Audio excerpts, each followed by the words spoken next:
Good morning. Good morning. Can you hear me? Good.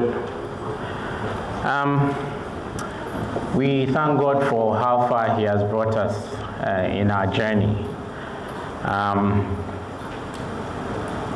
Okay.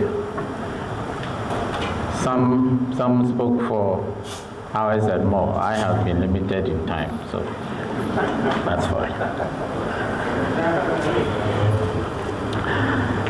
Before I go on with the message God has for us this morning, I want to ask for your indulgence to appreciate the UCC Church, everybody, all of them, the hard work they have put into this.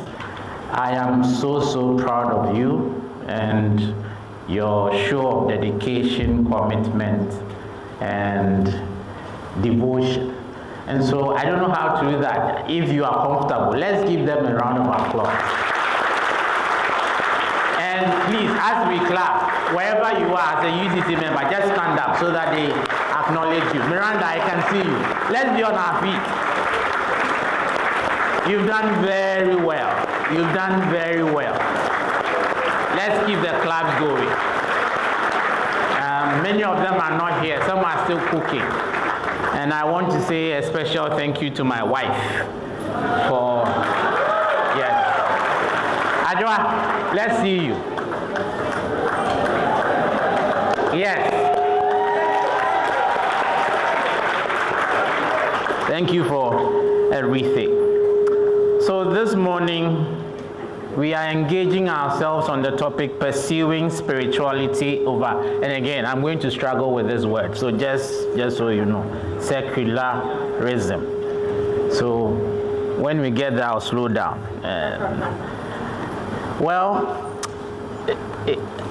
As I look at how the world is progressing, I'm observing that the world is changing, and it is changing the place of God in the affairs of the world.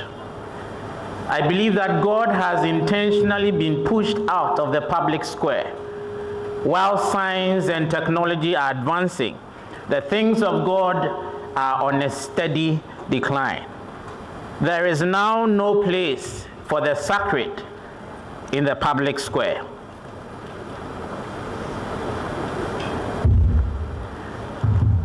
The powers that be seem to have succeeded in making the public square exclusively human. Atheism seems to have displaced theism as the presumptive religion in the public square. The conclusion I think we can come to is that our world is officially secular. Thank you. I'm going to do this with you. Therefore, as Christians, we must be intentional about our spirituality, because there appears to be a strong wind blowing in the world with the intent of snuffing out Christian spirituality. I believe, as I've shared previously, that there can be no cure for secularism beyond spirituality. It is only deepening levels of spirituality that can mitigate against the corrosive and subversive effects of the two S's we are dealing with: secularism and... Thank you. So let's define some terms. Let's define what spirituality is, because it's going to be our main focus this morning. We've discussed secularism, secularization, and this morning we are focusing on spirituality. Now, as a term, spirituality is not a biblical one, but a biblical concept. It is derived from the biblical term spirit, which is derived from the Greek word pneuma and the Hebrew rauch. A spiritual person is often contrasted with a person of the flesh. So if you are not spiritual, you are carnal. Someone whose choices and decisions are contrary to the Spirit of God. Biblically, spirituality is pictured as a desire to please God. Who is a spiritual person? One whose goal in life, in every sphere of endeavor, seeks to please God. A life that is founded on the wisdom of God. Luke chapter 2, verse 52. Spirituality is progression in holiness. Spirituality is a life that bears fruits of the Spirit. A life that prioritizes God. A life that is patterned after the will and the purpose of God. Spirituality is a life, or a spiritual life, is a life that seeks to be truly faithful and devoted to God at all times. At all times. Not when we are in church, not when we come for conference, but a spiritual person is one at all times. Spirituality, or a spiritual person, is one that is led by the Spirit of God. Romans 8, verse 14. Then, theologically, spirituality concerns how our faith in Christ Jesus influences our daily lives. Spirituality is about how Christians are distinguishable from non-Christians. So the question is, how different are we? How different are you?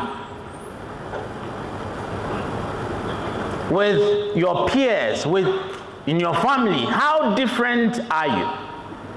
If you cannot be distinguished from the rest, then you have been secularized. Christian spirituality is about making progress in our goal of becoming more Christ-like in 3 areas. 1, our being. So, spirituality is visible in who we are, in who you are.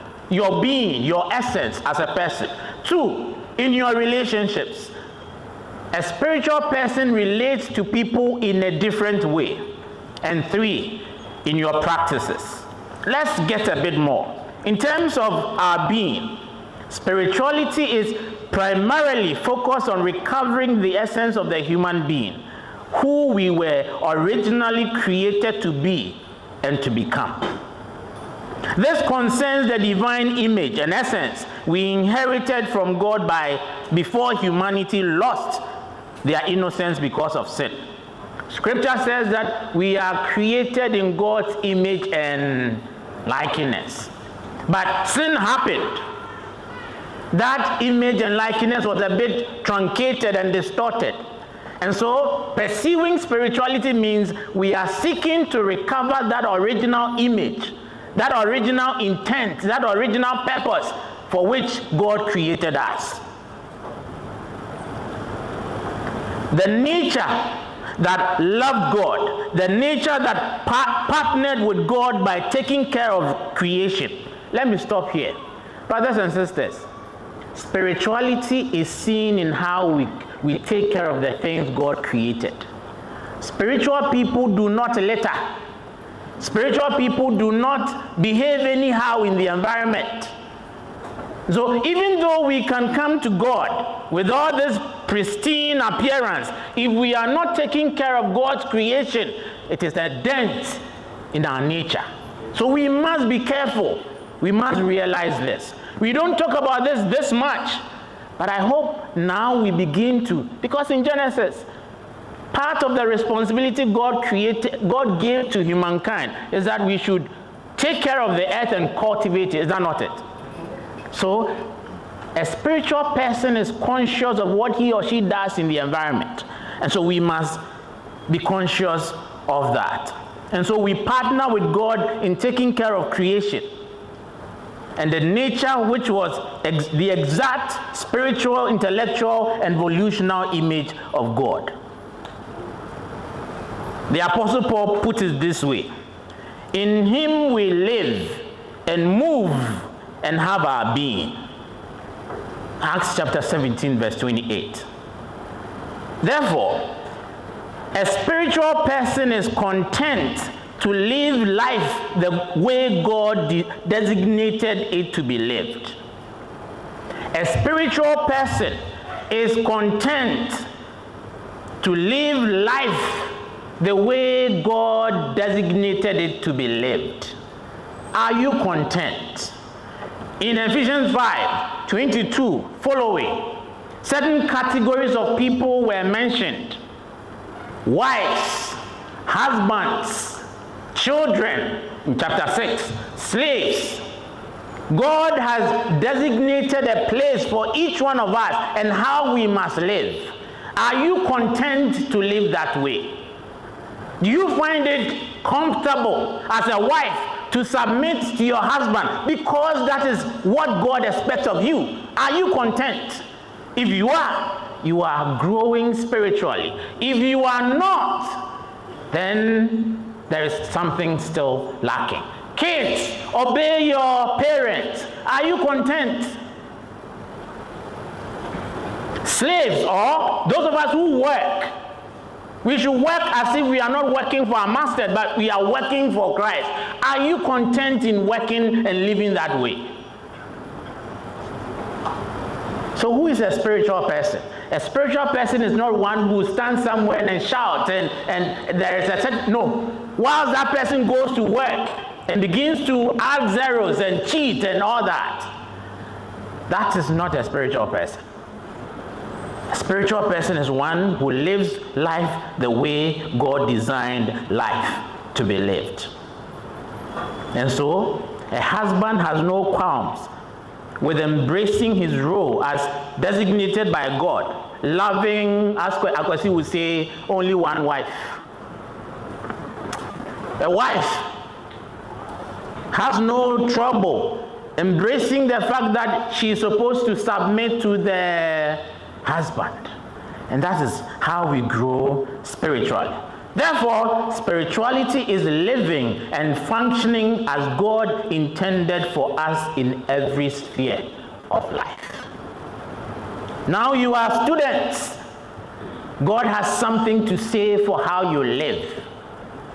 You study, you excel, and not dabble in areas that are not supposed to concern you. Some of you came here more to get married than to study. You cook, you clean, and you devour yourself, even though that is not part of your job description. And so, living the way, our being, our essence, is a means by which we express spirituality. The next is our relationships. The second area of spirituality is the quality of relationships we keep with fellow human beings, regardless of race, gender, creed, ethnicity, and social status. Just as the greatest commandment relates to loving God and neighbor, spirituality concerns how we relate to others. A significant determinant of the depth and genuineness of Christian spirituality is evident in how we treat other image bearers of God beyond our friends and family. Because genuine love for God inspires genuine love and care for those he created in his image. God is loved and cared for through loving and caring for those he loves. Those for him he sacrificed his only begotten Son. Invariably, the currency of love is expended in and through relationships. Brothers and sisters, how do we treat other people? How do you treat other people?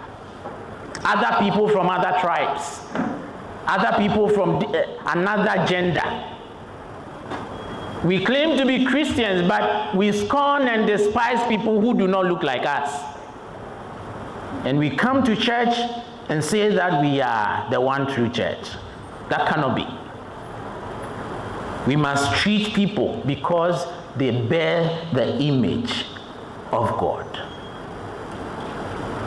As I said, it is not enough to love and care for our blood relations, because it doesn't take much to do that. Jesus says in Luke chapter 6, verse 32 to 36, he says, if you love those who love you, what benefit is that to you?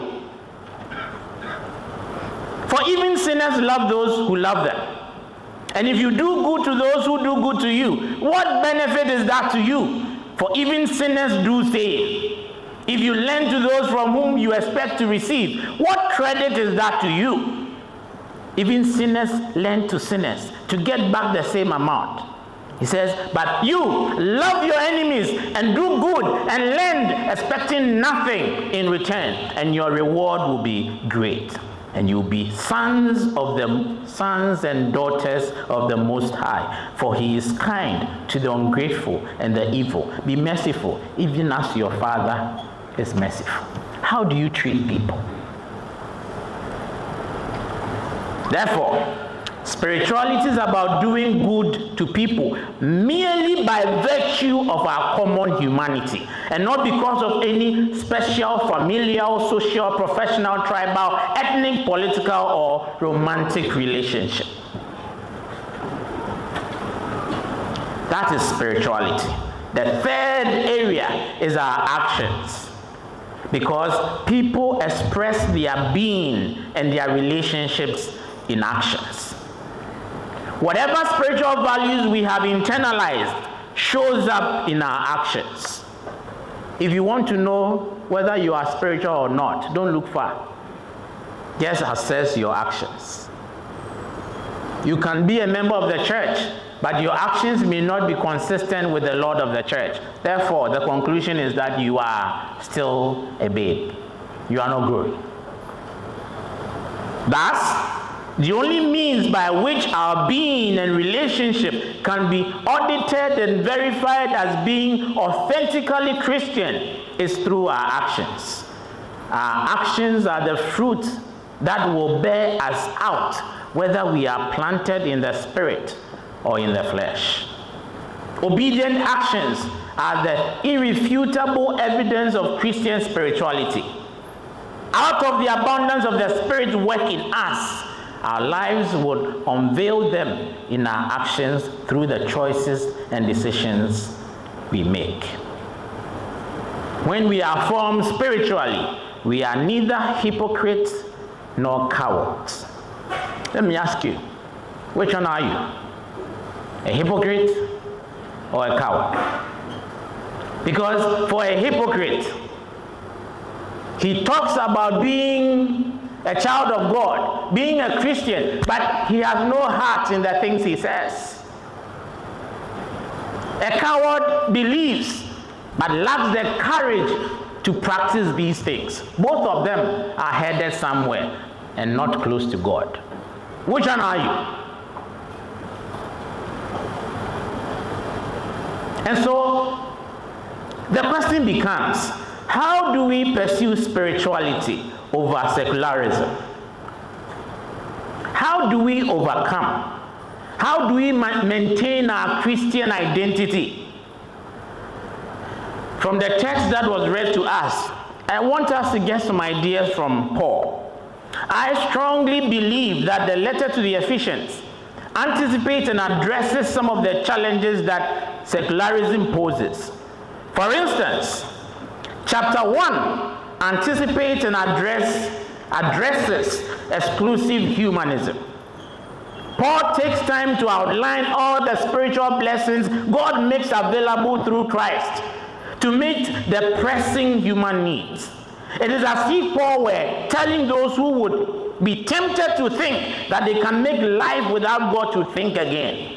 He intimates that every human being cannot do without God's grace.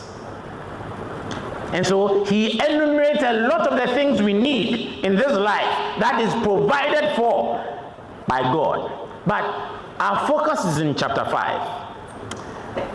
And I believe Paul is telling us that to pursue spirituality, we must do 5 things. I'm not going to talk about everything because we don't have the time. I'll just nitpick. From verse 1 to 2, he says we must choose God as our model. If we are going to pursue spirituality and overcome the challenges posed by the world, we must model after God and not after any human being. Verse 3 to 7, he says we must maintain a certain moral standard.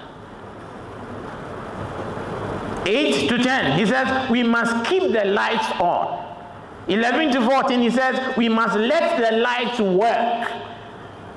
15 to 21, he says, we must live a targeted life. I'll talk about the first one and the last one, and maybe you get the rest in the notes. If we would pursue spirituality and overcome secularism, we must choose God as our role model for life. In chapter 5, verse 1, this is what he says. Therefore comes after what has been said before. Dr. Octavia has talked about what has been said before.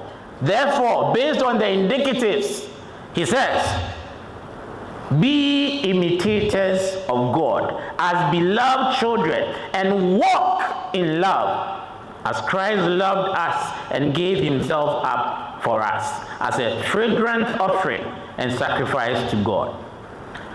Brothers and sisters, it is not for nothing that God chose to create all humankind in his own image and likeness. He did so that we would have no difficulty patterning or modeling our lives after his. Because you become like the one you imitate. Since God is spirit, those who choose to imitate him will eventually manifest a spiritual life. The world knows how powerful social learning is. They know that we learn by imitation and participation. For those who we imitate, we eventually participate in their way of life. They know that people look up to others. People choose to model their lives after others.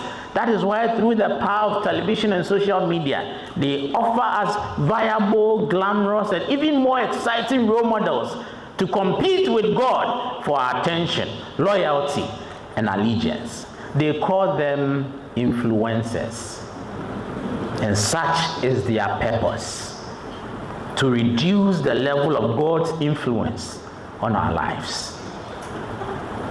It is no accident that many hitherto unknown gay and lesbian celebrities are recently coming out. They understand the power of social learning through imitation and participation. My thinking is this.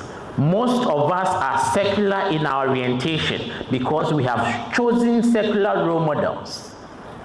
If we checked your phone, on your screen, whatever, we'll see who is influencing you.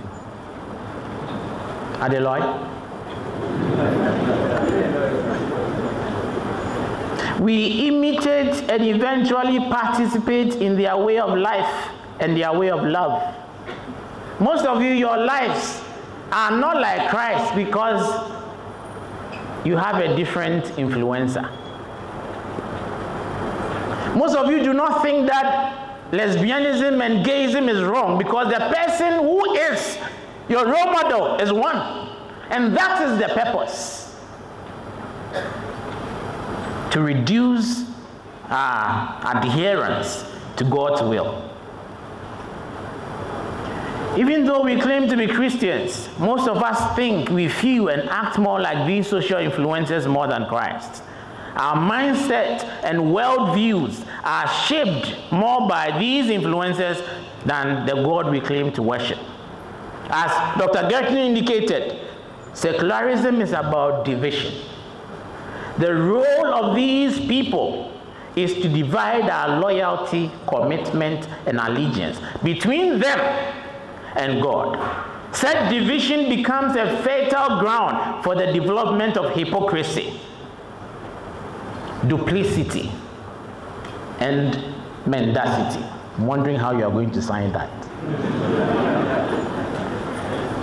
Hypocrisy simply means pretending to be. So even though we are following these role models, on Sundays we pretend to be followers of who? Duplicity. Therefore we live double lives. One on Sunday and the other for the rest of the days. We so strongly protect what we call our private lives. Our private lives are modeled after these influences. And then on Sundays, we show up thinking that we are Christians. And then there is mendacity. That happens. Most of us have become liars. True or false? Sunday, why didn't you come to church? He went for Shatawale concert. But you come and tell you that, oh, my head was aching. I have a quiz. You know, there is no quiz. We have all become liars. True or false?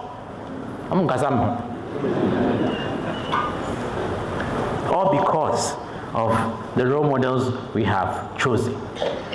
Just as these worldly role models have public and private lives, we begin to think that as Christians, it is okay to maintain public and private personalities, such that we have different attitudes and behaviors for Sunday, which is our public life, and a unique set of attitudes and behaviors for Mondays to Fridays, which is our private lives. The segregation, the partitioning, and the bifurcation of our loyalty and allegiance give rise to the situations of hypocrisy, duplicity, and mendacity, which is fast becoming the character of most Christians. We are comfortable disconnecting and divorcing what we believe from how we live. Oh, this is not Christian matter. They will tell you, oh, don't bring the church stuff here. This is not a church. Therefore, God is the basis of our faith. And these influences are the basis of our lives. It is okay to believe one thing and live another way because our loyalty is divided. Many supposedly Christian marriages are failing because God is not the sole role model in the marriage. Men are to love their wives like as Christ loved the church and gave himself up for her. That is the model. But we marry as Hollywood and Nollywood depicts. True or false? We have different role models. Brothers and sisters, we should choose God as our role model. We should imitate God, because unlike the worldly people we choose to imitate, God is one. Israel's confession of faith says, "Hear, O Israel, the Lord our God is a one." God does not keep private and public lives. God is united, not Manchester.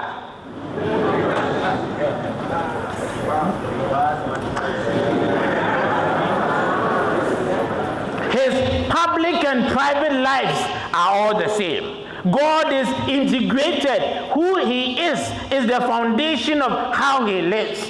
The Apostle John puts it this way: God is light, in him is no darkness at all. What is the level of darkness in you?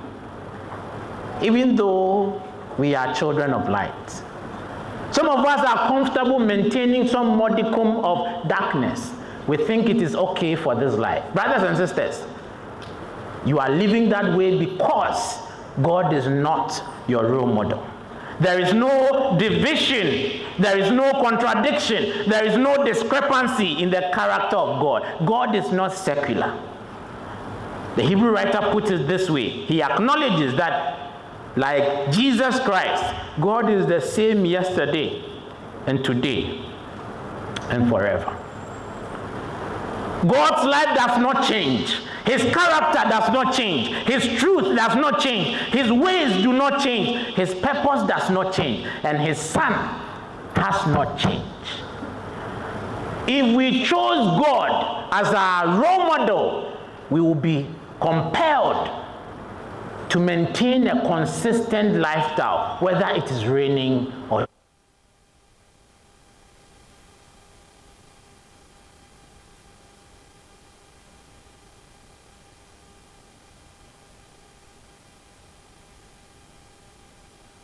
we have a natural capacity to imitate God because we are created in his image and likeness. Somebody will say, how can I be like God? Let me tell you, it is better for us to aim higher and miss than to aim lower and hate. It is better to pursue God and fall short. If you did, you'll be closer to the point than to choose a lower standard and succeed. It is better to aim at God and flounder than to aim at me or Dr. Tevia or Dr. Chumesi. Don't choose any one of us because we are imperfect. We struggle. Choose God. He is perfect. So let me ask you, who do you want to be when you grow up? I didn't say what. I said who.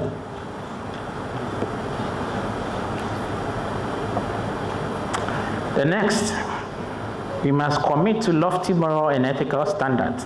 I think that has been discussed. That we must know that one of the expressions of secularism is watered down moral systems. Everything is okay insofar as you like it. So Nike will say, just do it. But brothers and sisters, sin opens the doorway to secularism. We need to be very careful. Paul mentions a number of sins we need to avoid. I'm going to skip the first two and talk a bit about the last one. He says, but sexual immorality and all impurities or covetousness must not be named among you. Brothers and sisters, we hardly talk about covetousness. We hardly talk about greed. I tell you, greed is a doorway that secularism opens to take us away from God. What is greed? Greed is that quality that is never satisfied, even with enough. For a greedy person, enough is never enough. Greed is the desire to have more. In Colossians 3:5, Paul interprets greed as idolatry. And so if you're a greedy person, you are an idolater. You worship something beyond God, other than God. You worship things. We engage in what is called thingification. Things compete with God for the table of our hearts. For many of us, it is things that sit on the seats of our heart and not God. We are always thinking about things and not thinking about God. A Jewish understanding of idolatry is the root. It says that greed is the root of all sin. And greed as the sin encompassing all sins. Greed motivates all other sins. And as one scholar put it, greed is the highest act of revolt away from God. Desire takes place of God for it rather than he determines life. For many of us, it is our desires that determine life, not God. And so, whatever choices we are making, we don't ask God's will, God's purpose, God's mission. It is our will, our desires. We choose careers based on desire. We choose spouses based on desire. We choose many things based on desire, not based on God's will, God's purpose, God's mission.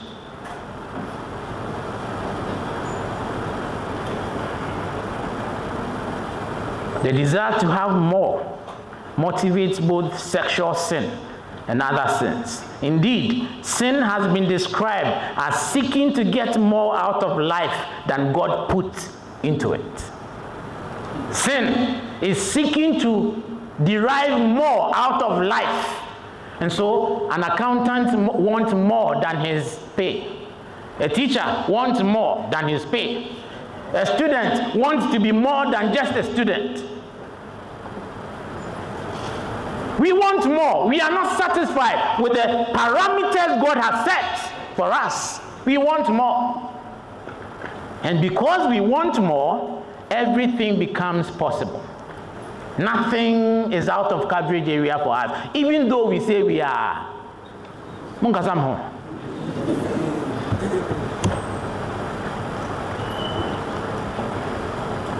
Hardly would most of us sing, "I want more of you, Jesus," right?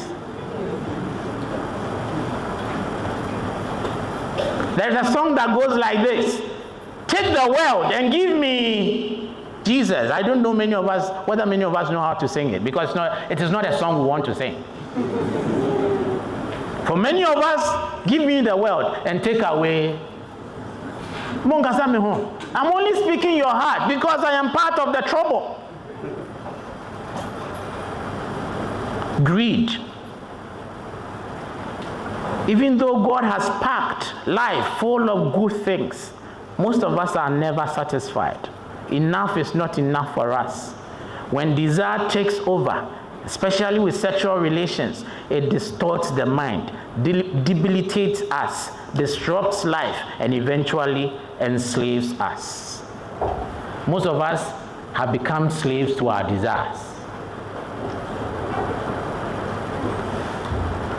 When we want something, no good reason will stop us from getting it. True or false? Even when it is against God's will. We have become lovesick, not for God, but for things. Because greed makes us sick. Greed makes us slaves to things, possession, money, and resources. If lying is the enabler of sin, greed is its origin. And our society encourages greed. Just check the TV adverts, right? You see the beer bottle oozing with ice. Even now, pounding fufu is now sexualized. Something mundane as just pounding fufu.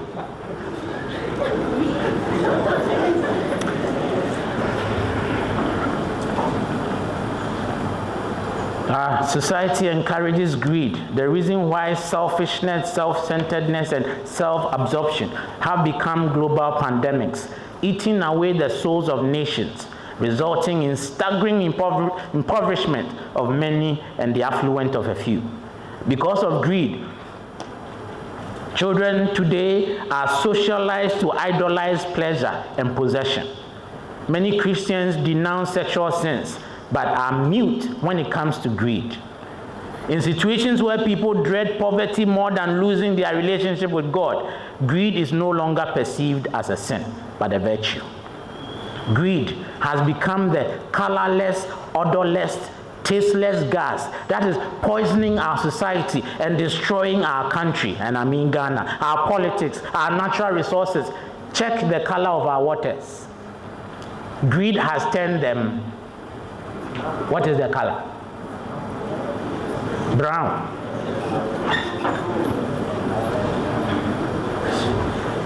Our sports, music, movie industry, our homes, families, children, everything that is valuable in society is now being destroyed by greed. So as a young person, my brother, beware of greed. It will kill you faster than a motor accident. If you come from a poor family like me, beware of greed. You may confuse it for ambition and determination.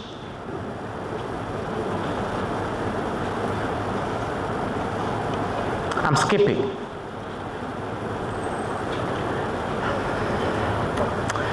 Paul says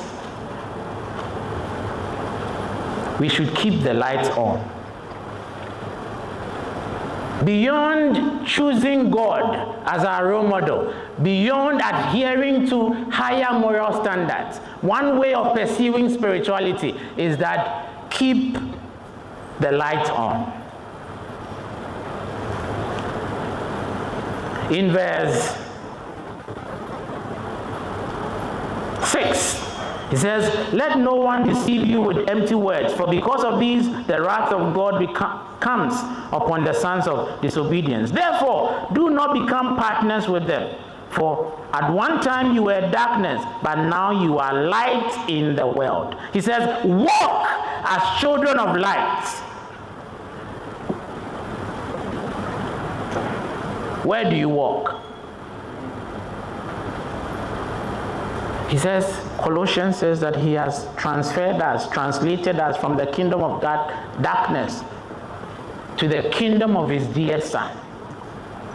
When we are teaching people about the church, we quote this passage, but do we live as people of light? Light is a moral symbol.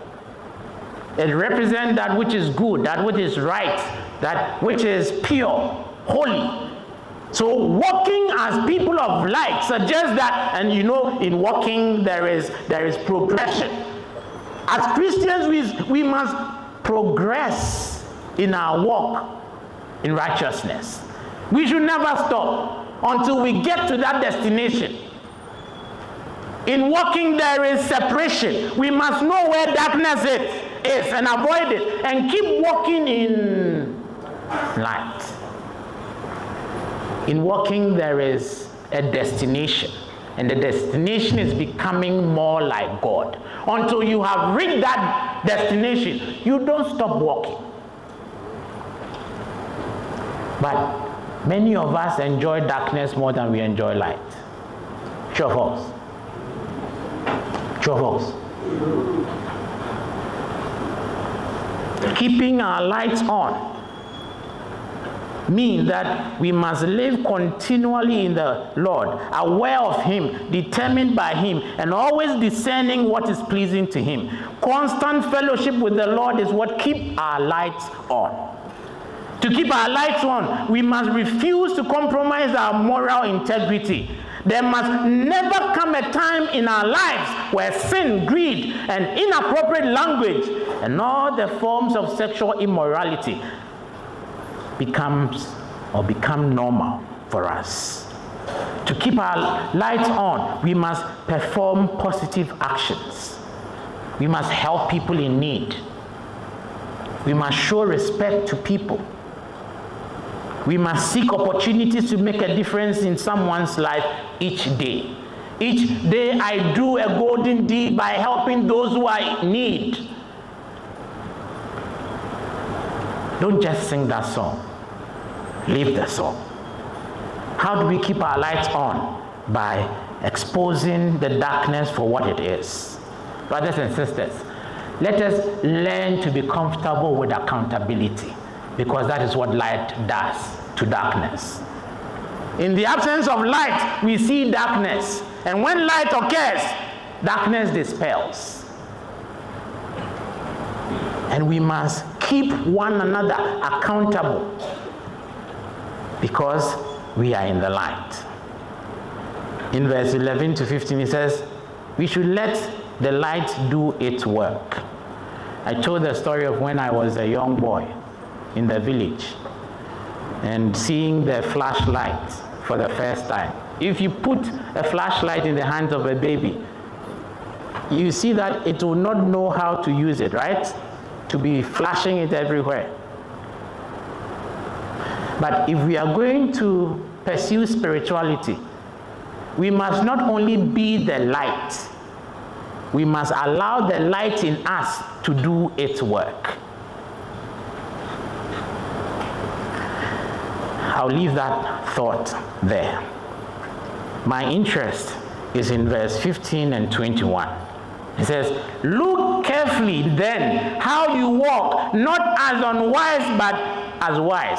If this is the nature of the world we live in, if the forces are trying to snuff out God out of the world, don't you think we need to be careful how we live? Growing spiritually, pursuing spirituality, suggests that we must live a targeted life. Be careful. Young man, young woman, be careful. Be careful of the friends you choose. Be careful of the career you choose. Be careful of the places you go. Be careful of whoever you settle down. Because the days are evil. Don't be naive. Don't accept anything on its face value. Be careful. Think twice.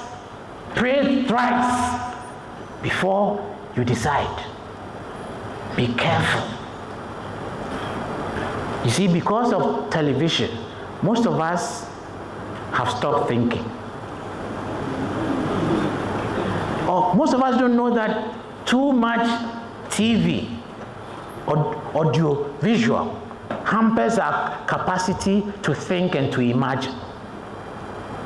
And so, for most of the critical decisions of our life, all we think about is how much are we going to get, right? The money. We don't think about the implications of those choices on our eternal destination. My brother, my sister, be careful. Be careful. Be careful then how you walk, not as unwise.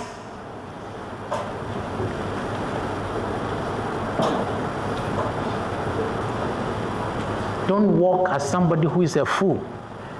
And the wisdom here has to do with the will of God.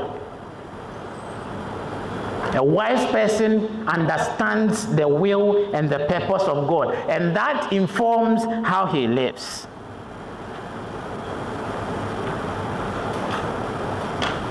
Verse 16, I have to run. It says, making the best use of the time because the days are evil.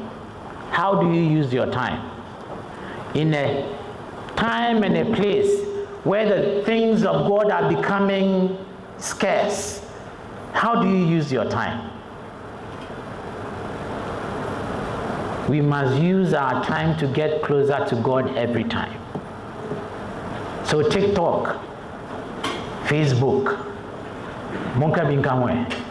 Snap, all of them takes away the time we could have used for the things of God. All those media fills our minds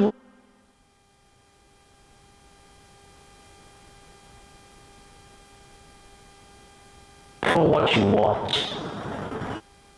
Within the limited time we have on earth to connect ourselves with God, because the world is trying to take us away from Him.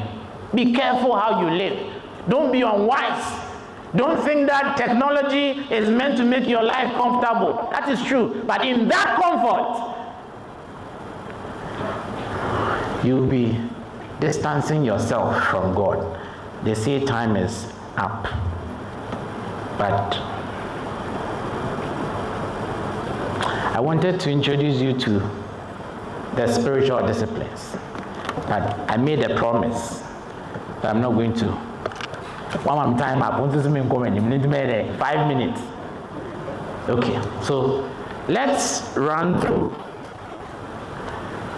Brothers and sisters, growing spiritually is like a bodybuilder building his muscles. It requires discipline. It requires engagement. It requires intentionality. We must be willing to go to the spiritual gym and lift metals that may be uncomfortable, but at the long run builds our muscle. These are the spiritual metals that we can use to build our spiritual muscle tone. We have two different disciplines. We call them the disciplines of engagement and the disciplines of abstinence.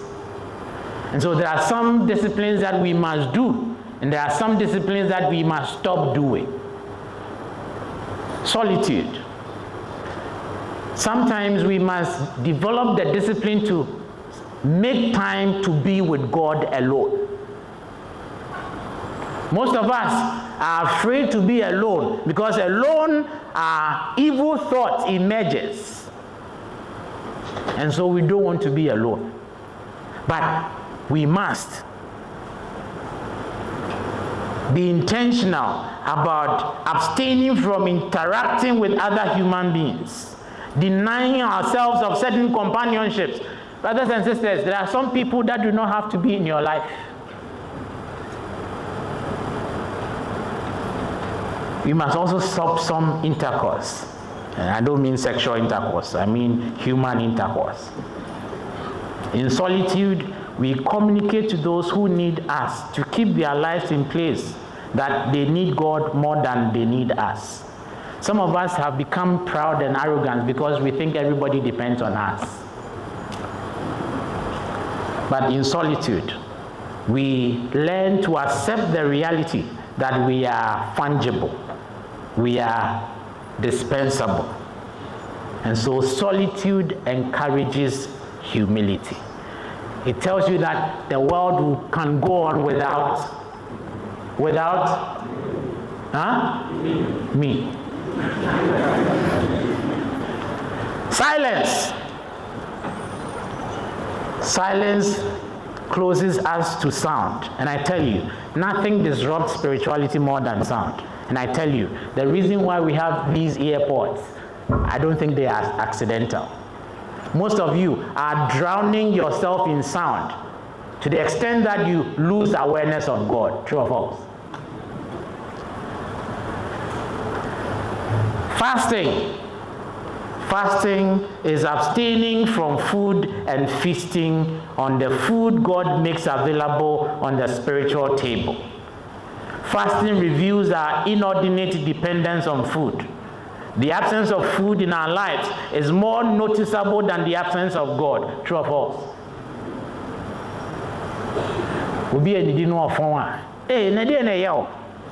But if somebody has no relationship, how do we notice that? We don't.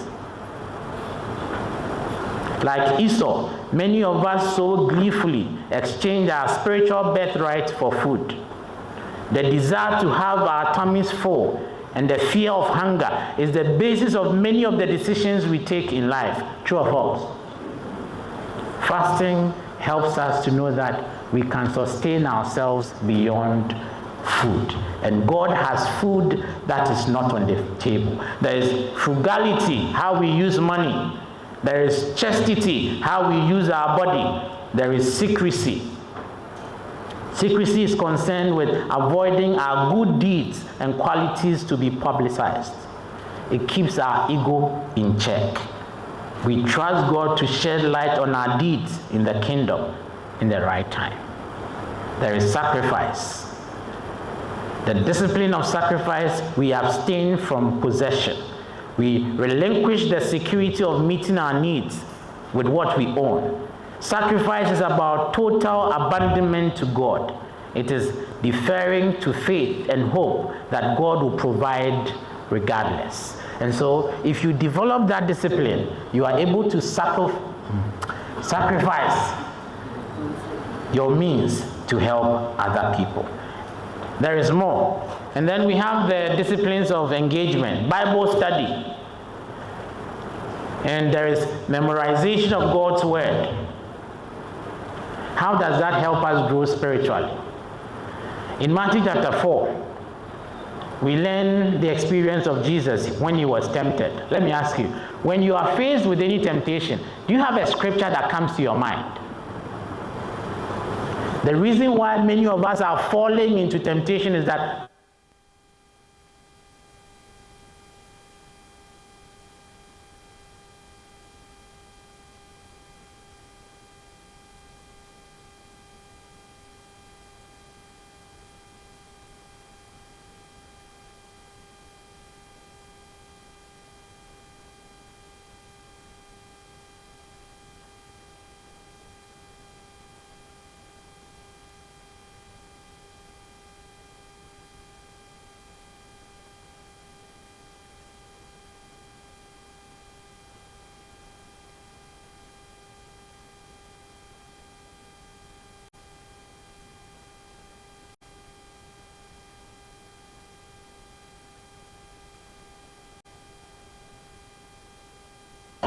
and we are not him. How many of the hymns we sing has your name in it? So stop behaving like a God, because nobody worships. Worship helps us to know that there is a God. I want to talk a bit about this one. And then I'll end. Celebration. You see, in our church, we think any form of celebration is a waste of money. Hey, you just for evangelism. Celebration is a spiritual discipline. It helps us remember that God is able to do exceedingly and and after conference, I hope the church leaders will set aside some money for us to celebrate. Yeah.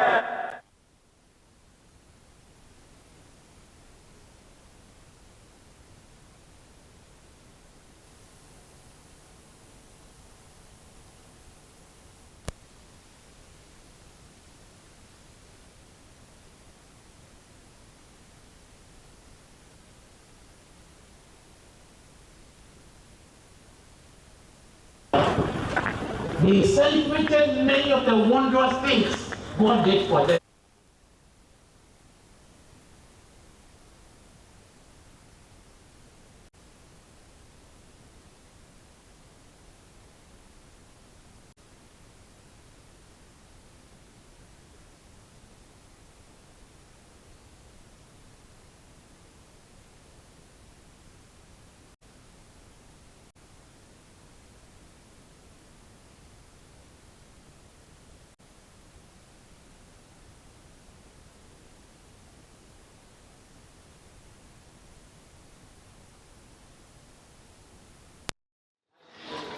Such that it lacks that spiritual quality. If you want to know how you can change course, how you can connect back to God, how you can make amends and begin to live a deeper, genuine, authentic spiritual life, we are willing to help you. If you are not a member of the church and you are visiting us because of conference, this is a good opportunity to learn about Jesus, the foundation of all spirituality. Without Christ, you can do nothing. Without a relationship with Him, you wouldn't know the way, you wouldn't know the truth, and you cannot live the spiritual life. Because Jesus is the way, the truth, and the life. If you want to take up Christ, if you want to know Him through baptism, come now as we stand and as we sing. The invitation is offered to all who want to come.